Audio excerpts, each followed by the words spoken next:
بسم اللہ الرحمن الرحیم۔ السلام علیکم ورحمۃ اللہ وبرکاتہ۔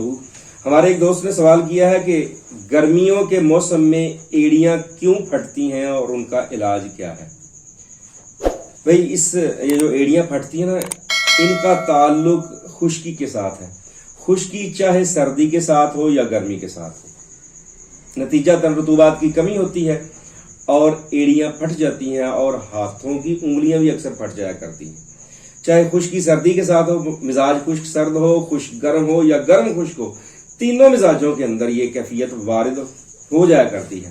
رطوبات کم ہو جاتی ہیں، رطوبات کم ہونے کی وجہ سے ایڑیاں پھٹ جاتی ہیں، انگلیاں ہاتھوں کی پھٹ جاتی ہیں، اور بعض دفعہ عضلات میں تحلیل کی وجہ سے رطوبات اکثر چھالوں کی شکل میں، وہ پاؤں کی انگلیاں ہوں، پاؤں کے تلوے ہوں یا ہاتھوں کی یہ انگلیاں، یہاں پر وہ چھالوں کی شکل میں وہ رطوبات خارج ہونا شروع ہو جاتی ہیں، اور یہ بڑا تکلیف دہ عمل ہوتا ہے، بڑی تکلیف دہ صورتحال ہوتی ہے۔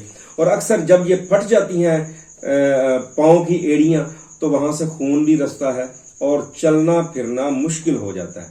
یہ عمل سردیوں میں بھی ہو سکتا ہے اور گرمیوں میں بھی ہو سکتا ہے، لیکن یہ گرمیوں کے حوالے سے سوال کیا گیا، تو بھائی اس کا علاج یہ ہے کہ سالے رطوبات پیدا کی جائیں جسم کے اندر، مزاج جو ہے وہ گرم تار سے تار گرم کیا جائے، بلکہ تار سرد تک لے کے جایا جائے، تو یہ ایڑیاں پھٹنا موقوف ہو جاتی ہیں۔ ہاتھوں کی انگلیاں جو ہیں، یا جو یہاں پر یہ ان کو پنجابی میں تریڑے کہتے ہیں، یہ شگاف پڑ جاتے ہیں، یہ الحمدللہ اس سے کنٹرول ہو جاتے ہیں۔ تو اس کو کنٹرول کرنے کے لیے سب سے پہلے تو بیرونی طور پر ہم نے اس کے اوپر لگانا کیا ہے، پیسٹ کیا لگانا ہے۔ بادام روغن لگا لیں دن میں 2-3 بار، تب بھی افاقہ ہو جاتا ہے۔ گلیسرین سفید سے اس کو ترک کر لیں، تب بھی کافی حد تک بہتری آ جاتی ہے۔ زیتون کا تیل استعمال کر لیں، تب بھی بہتری آ جاتی ہے۔ لیکن ایک مرہم آپ کو بتاتا ہوں جس کے لگانے سے بہت جلد فائدہ ہوتا ہے۔ 3 اجزاء پر مشتمل ہے یہ نسخہ۔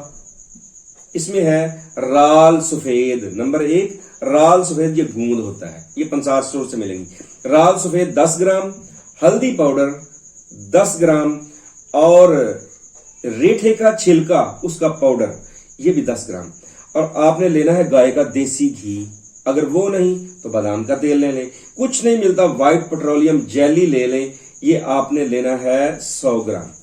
اس میں یہ تینوں چیزیں، رال سفید کا پاؤڈر 10 گرام، ہلدی پاؤڈر 10 گرام اور چھلکا ریڈ ہاؤس کا پاؤڈر 10 گرام، یہ مکس کر کے کسی ڈبیا میں محفوظ کر لیں، اور جہاں جہاں پر یہ آپ کے ہاتھوں میں وہ انگلیاں پھٹی ہوئی یا پاؤں کی ایڑیاں پھٹی ہوئی ہیں، وہاں پر دھو کے صفائی کر کے اس کے اوپر یہ لیپ لگائیں اور اوپر جرابیں پہن لیں، یا کوئی بھی ہلکی پھلکی جراب پہن لیں۔ تو یہ آپ استعمال کریں مسلسل، تو اللہ کی رحمت سے وہ جو زخموں والی کیفیت ہے وہ اللہ کی رحمت سے بالکل ٹھیک ہو جائے گی چند دنوں میں، دیکھتے ہی دیکھتے۔ اور غذا کے اندر آپ نے جتنی بھی غذائیں خشکی پیدا کرنے والی ہیں ان سے آپ نے اجتناب کرنا ہے، ان سے پرہیز کرنا ہے، تب جا کے یہ معاملہ ٹھیک ہوگا۔